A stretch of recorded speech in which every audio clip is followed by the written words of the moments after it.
En el libro de Mateo, capítulo 2, versículo 16, en la Nueva Traducción Viviente, leemos que cuando Herodes se dio cuenta de que los sabios lo habían engañado, se llenó de ira. Basándose en lo que los sabios le habían dicho sobre la primera aparición de la estrella, Herodes envió a sus soldados a matar a todos los niños de 2 años o menos que vivían en Belén y sus alrededores. La furia de Herodes el Grande no era simplemente un capricho, sino una respuesta política coherente con su historial de ejecuciones dinásticas. Su prioridad era eliminar cualquier amenaza a su trono que pudiera desestabilizar la región de Judea. Esta operación militar en Belén es un reflejo del uso del derecho de espada para proteger la legitimidad de su mandato ante el Senado romano. El texto nos indica que Herodes se sintió humillado públicamente por los magos, lo que desencadenó una respuesta de terror estatal. La delimitación de los 2 años demuestra una meticulosidad legalista para asegurar que ninguna variable cronológica permitiera la supervivencia del niño rey. Bajo la Pax Romana, este tipo de violencia preventiva era una herramienta común para sofocar movimientos mesiánicos que amenazaran el orden establecido por las élites. Continuamos con Mateo capítulo 2 versículo 17, donde se cumple lo que Dios había dicho por medio del profeta Jeremías. Esta fórmula de cumplimiento introducida por Mateo no es una mera coincidencia, sino un recurso exegético para validar la misión de Jesús.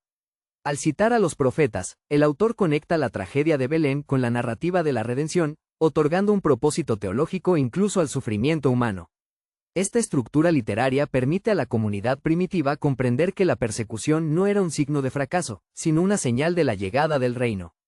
Desde la perspectiva de los padres de la Iglesia, este cumplimiento se interpreta como la recapitulación del dolor de los inocentes en la historia.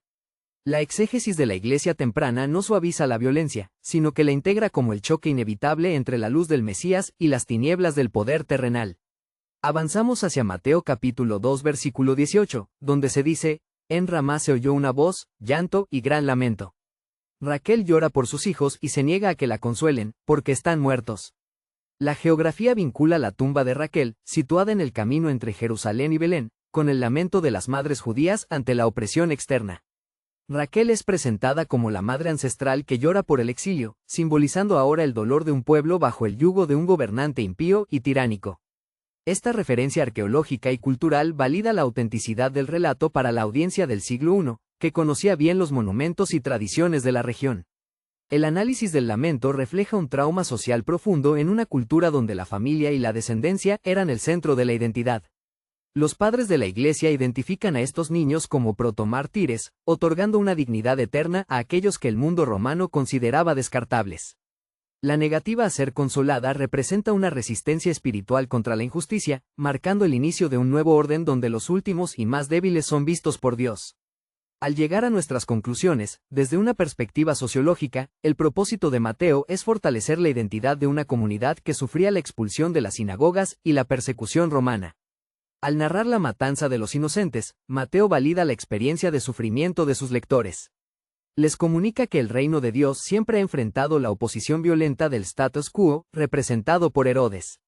El relato funciona como un mecanismo de cohesión social, presentando a la comunidad cristiana como el verdadero Israel que, al igual que los niños de Belén y el propio Jesús, es víctima de la injusticia del sistema imperante. En los versículos 16 a 18, el paralelo con el libro del Éxodo es intencional. Moisés escapa del decreto de muerte del faraón, Jesús escapa del decreto de Herodes. Ambos pasan tiempo en Egipto y son llamados a salir de allí para liberar al pueblo. Herodes encarna la figura del tirano opresor de la nación, mientras que Jesús encarna la esperanza de la nueva liberación. Además, el propósito de incluir el lamento de Raquel es explicar la presencia del mal y el dolor en el plan de Dios. Mateo no ignora el sufrimiento de las madres. Al contrario, lo eleva al rango de cumplimiento profético para decir que Dios está presente incluso en el llanto más amargo, y que la huida del Mesías no es cobardía, sino la preservación de la semilla que eventualmente destruirá el poder de la muerte. Ahora, permítanme plantear algunas preguntas de reflexión. ¿Cómo respondemos ante los sistemas actuales que sacrifican la dignidad de los más vulnerables en favor de la estabilidad política o económica? ¿Reconocemos en el llanto de Raquel la voz de los perseguidos hoy, y de qué manera nuestra fe nos mueve a ser instrumentos de consuelo y justicia?